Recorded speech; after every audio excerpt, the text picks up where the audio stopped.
E aí, pessoal do oitavo ano, tudo bem com vocês? Eu espero que estejam todos bem. Aqui é o professor Hidalberto e na aula de hoje nós vamos falar sobre porcentagens em gráficos estatísticos. Dá uma olhadinha comigo no objetivo dessa aula. Interpretar a porcentagem em gráficos estatísticos. Resolver situações e problemas envolvendo gráficos estatísticos. Então, esses são os nossos objetivos para hoje. Dá uma olhadinha no que a gente vai fazer. Tenho duas questões para você. Primeiro, você já sabe fazer leitura de gráficos? E se você souber fazer leitura de gráficos, você sabe interpretar os dados e as porcentagens que aparecem?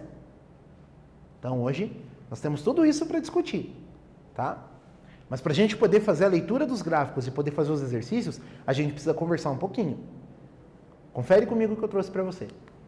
Olha só. Natureza dos dados de um gráfico, tá? Veja, o gráfico, ele é um recurso visual, certo? Como recurso visual, ele é uma figura que traz alguma informação escrita, eventualmente, e ele vai trazer também uma série de informações condensadas, ou seja, juntinhas, de forma resumida, de forma sintética, certo? Então esse é o objetivo do gráfico, agregar um monte de informação sem escrever texto.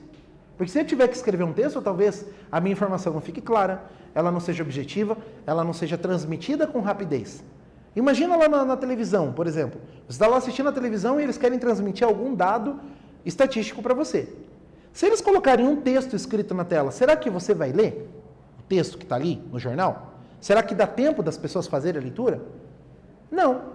Mas se eu colocar o gráfico, rapidamente as pessoas olham para aquela informação e elas conseguem tirar as informações dali sem ter que ler o texto. Então, o gráfico ele transmite informação de uma forma muito rápida, certo? Mas para isso eu tenho que entender o que está acontecendo no gráfico. Então, dá uma olhada comigo. Ó. Os dados de um gráfico eles podem ser expressos em quantidades totais ou em porcentagens. Tá? Então, eu posso ter lá 1, 2, 3, 4 pessoas, ou eu posso ter 15% das pessoas, 17% das pessoas. Isso dá uma diferença na minha leitura. Então, eu tenho que estar atento a esse tipo de informação. Outra coisa que eu preciso tomar cuidado é o seguinte. Ao fazer a leitura dos gráficos estatísticos, eu preciso tomar cuidado para que a minha interpretação não seja equivocada. Porque se eu ler o gráfico e entender errado aquela informação, eu vou transmitir aquela informação de uma forma errada. Certo? Isso é um problema. Por que é um problema? Porque quando não nos atentamos à totalidade das informações fornecidas, podemos nos enganar e mesmo intuir, pensar, né? E propagar dados falsos ou questionáveis. Isso é muito sério. Né? Se eu não ler corretamente a informação, eu posso passar uma informação que não está certa. E essa informação pode viralizar, como a gente costuma dizer hoje em dia, né, no ambiente da internet, né? Tudo que é transmitido muito rápido viraliza. Então imagina se eu leio uma informação num gráfico e eu leio essa informação de forma incorreta e eu passo para frente essa informação viraliza. Eu vou ter um grande problema. Informações falsas sempre causam problemas. Certo? Eu preciso tomar muito cuidado com isso. Exemplo. Em uma rua moram 100 pessoas.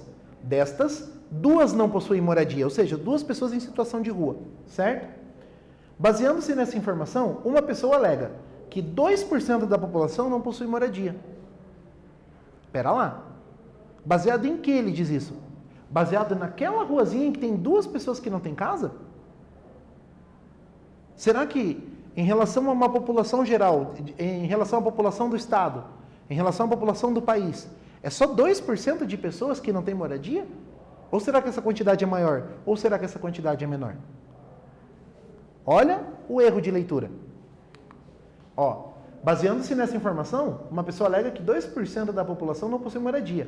Essa informação é equivocada, ela está errada, ela é falsa. Por quê? Porque sua origem se dá em uma ruazinha em que essa porcentagem foi observada. É evidente que a quantidade de pessoas sem moradia em uma população pode ou não ser maior. Tá? Pode ser maior do que 2%, pode ser menor do que 2%. Mas isso vai depender. Eu não posso generalizar a partir de uma ruazinha. Certo? Então eu tenho que tomar cuidado com isso. Ok? Agora eu tenho um exercício aqui para você. Nós temos um gráfico, certo? É um exercício da Prova Paraná, que foi adaptado, ou seja, ele não caiu exatamente desse jeito que eu vou perguntar para você. Mas nós aproveitamos ali o gráfico para fazer a pergunta.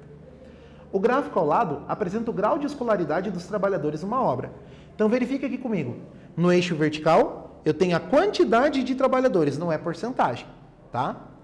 E aqui eu tenho os ciclos de ensino.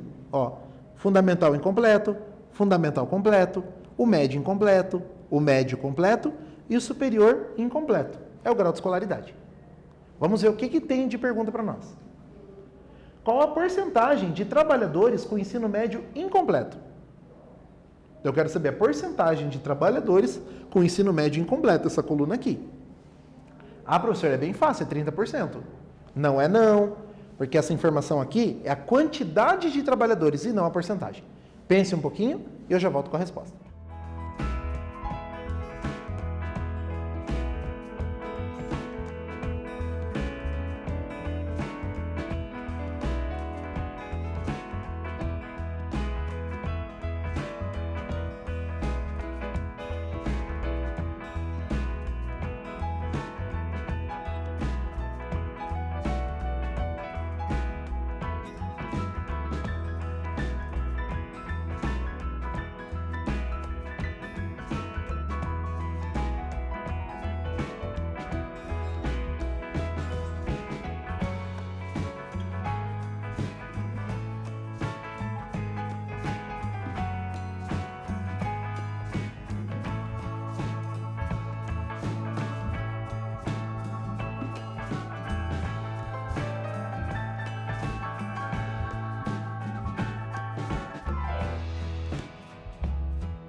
Bom, pessoal, nós vamos corrigir agora esse exercício em que eu quero saber a porcentagem de trabalhadores que possuem ensino médio incompleto em relação ao total. Opa, em relação ao total. Então, eu já dou uma dica do que a gente tem que fazer. Então, olha lá. Eu tenho aqui a quantidade de empregados, né, de funcionários, de trabalhadores, que possuem cada grau de escolaridade. Então, são 10 no fundamental incompleto, 5 no fundamental completo. Só acompanhar as linhas aqui, os topos das colunas, né? Ó, 30 no incompleto, 35 no médio completo e no superior incompleto, 25 pessoas. Tá? Quantos trabalhadores eu tenho ao todo? 10 mais 5, 15. Com 30, 45. Com 35, 80. Com 25, 105. Então, são 105 trabalhadores nesse gráfico. Certo? Então, tá ali. Nós temos 105 trabalhadores ao todo. Agora veja, a razão entre os trabalhadores que possuem ensino médio incompleto e o total de trabalhadores é o seguinte: eu tenho 30 trabalhadores que possuem ensino médio incompleto e eu tenho 105 ao todo. Vou simplificar essa fração dividindo tudo por 5. 30 dividido por 5 dá 6, 105 dividido por 5 dá 21. E vou dividir por 3 agora, todo mundo. 6 dividido por 3 dá 2 e 21 dividido por 3 dá 7. Então eu tenho 2 sétimos. 2 sétimos é aproximadamente 0,275. Por que eu digo aproximadamente? Porque isso ali dá uma dízima periódica. Então eu vou pegar ali as 3 primeiras casas para dar uma confirmada. Certo? 0,275 é quanto em porcentagem? Multiplico por 100, desloco a vírgula 2 casas para a direita. Então eu vou ter o quê? 27,5% de trabalhadores que possuem ensino médio incompleto. Certo? Difícil? Aparentemente, né? Porque depois que a gente vai puxando o fiozinho do exercício, ele fica bem tranquilo. Mas eu preciso ler o enunciado com atenção e pensar um pouquinho, tá? E sempre essa ideia de razão vai ajudar a gente a resolver problemas de porcentagem. Rapidinho eu consigo trabalhar nisso. Então tá ali, ó, 27,5% dos trabalhadores possuem o ensino médio incompleto, tá? Essa resposta poderia aparecer como 28%. Por quê? Arredondando para a unidade mais próxima. Porque passou de 5 na primeira casa decimal, tá bom? Uma coisa importante é o seguinte, ó. Quando os dados pesquisados complementam, ou seja, compõem o total da população pesquisada, podemos utilizar gráficos de setores, aqueles gráficos de pizza, né? Você está acostumado a chamar de gráfico de pizza, mas são esses gráficos que aparecem aqui no nosso canto, no canto direito aí da sua tela, certo? Ou gráfico de barras mesmo. Gráfico de colunas me ajuda a informar porcentagens complementares, mas o gráfico de setores também pode ser utilizado. Eu só posso usar gráfico de setor se as quantidades, as porções que formam o gráfico forem complementares, tá? Você já vai entender essa ideia. Quando as informações não completam a totalidade da população, o gráfico de setores já não pode mais ser usado. Então, olha lá. Por que eu chamo de gráfico de setores? Porque cada pedaço do círculo é chamado de setor circular. Por isso, gráfico de setores. Tá? Então, quando você escutar a expressão gráfico de pizza, você vai lembrar dessa aula e vai dizer assim, olha, é um gráfico de setores. Porque cada pedaço da pizza é um setor circular. Tá bom? Então, tá aí. E cada pedaço vai representar uma porcentagem, né? Metade é 50%, um quarto é 25%, um oitavo é 12,5% e assim por diante. Tá? Agora, eu quero fazer uma reflexão com você. Eu tenho uma pergunta aqui, e a pergunta é a seguinte, ó. Analisando a informação anterior, seria possível representarmos em um gráfico de setores? Primeira opção, a quantidade de alunos que usam óculos em cada 8º ano da escola? Sim ou não? Segunda pergunta, as pessoas alfabetizadas e não alfabetizadas em uma cidade? Sim ou não? Pense um pouquinho e me diga qual desses casos aqui e por que pode representar por um gráfico de setores e qual que não pode, tá bom? Eu já volto com a resposta.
Bom, pessoal, eu disse assim que para você representar uma informação em gráfico de setores, as categorias das informações elas têm que se complementar, ou seja, elas têm que fechar o total da população pesquisada.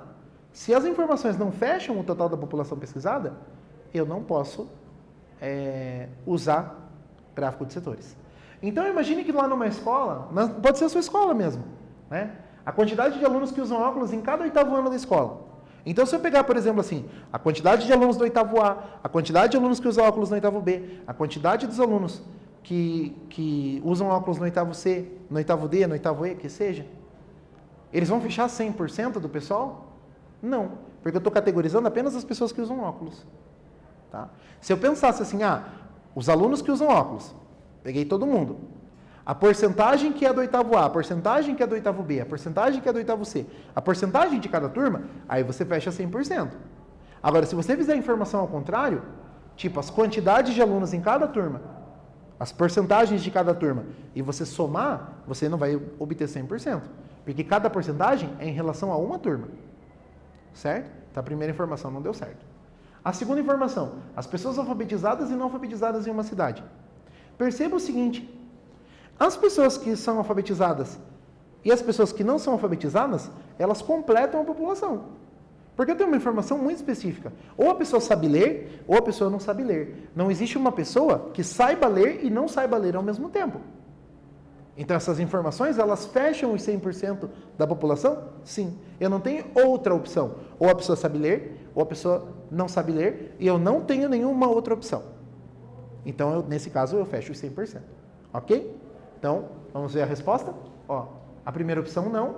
A segunda opção, sim. Tá? Um gráfico de setores é usado para representar dados que se complementam, totalizando 100% da população pesquisada. Tá bom? Beleza? Segundo exercício, uma pesquisa foi realizada entre 2.500 pessoas. Opa, essa informação é importante. Então já marca ela aí, tá? Para saber qual é a preferência delas em relação a gêneros de filmes. Os resultados foram sistematizados no gráfico abaixo. Então olha só. 21% gosta de ação, 10% de drama, 18% de suspense, 17% de terror, 14% de animação, 5% de documentário, 15% de romance. Só você acompanhar a cor ali e ver as porcentagens, ok? Entre os entrevistados, quantas pessoas a mais gostam de ação em relação à animação? Essa é a minha pergunta. Então, olha bem o gráfico, né? Pense um pouquinho e a gente já volta com a resposta.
Muito bem, pessoal. Agora nós vamos fazer a correção desse exercício e eu quero saber quantas pessoas, o percentual, né, de pessoas, aliás, o enunciado diz assim, entre os entrevistados, quantas pessoas a mais gostam de ação em relação à animação? Então veja, ação é 21%, animação é 14%, tá? Então, vamos lá. E o total de entrevistados é 2.500 pessoas. A primeira forma de você resolver é assim, ó. Calcular a porcentagem de cada gênero e efetuar a subtração. Então, ó, a ação é 20% de 2.500. Então, como é que eu calculei? 21 vezes 2.500 e dividir por 100. 21 vezes 2.500 é 52.500. Dividido por 100, 525. Agora, o percentual de animação. 14% de 2.500 é o quê? 14 vezes 2.500, que dá 35.000. 35.000 dividido por 100 é 350. Aí você faz a subtração. 525 menos 350 é igual a quanto? É igual a 175 pessoas. Então, 175 pessoas a mais gostam de ação do que de animação. Certo? Segunda maneira de resolver. Eu fiz a diferença entre as porcentagens. Então, é 21% de ação, 14% de aventura. Então, existe 7% a mais em ação. Agora, vamos descobrir quanto que é esse 7%. 7% de 2.500 é 7 vezes 2.500, que dá 17.500, dividido por 100, 175. Então, você tem aí essas duas opções. Ou você faz calculando a porcentagem de cada um e subtraindo no final, ou você faz o seguinte, subtrai as porcentagens e calcula a porcentagem final do total. Beleza? Então, a minha resposta é 175 pessoas. O que nós vimos na aula de hoje? Na aula de hoje, nós falamos do uso de porcentagem no estudo e análise de gráficos, utilizados no nosso cotidiano. Tá bom? Pessoal, a leitura do gráfico, a leitura das informações, a correta leitura das informações é um conhecimento muito importante. Então, reveja os exercícios, reveja as suas anotações, pense um pouquinho, estude bastante e mantenha o seu caderno em ordem. E a gente se encontra numa próxima aula de matemática. Até lá!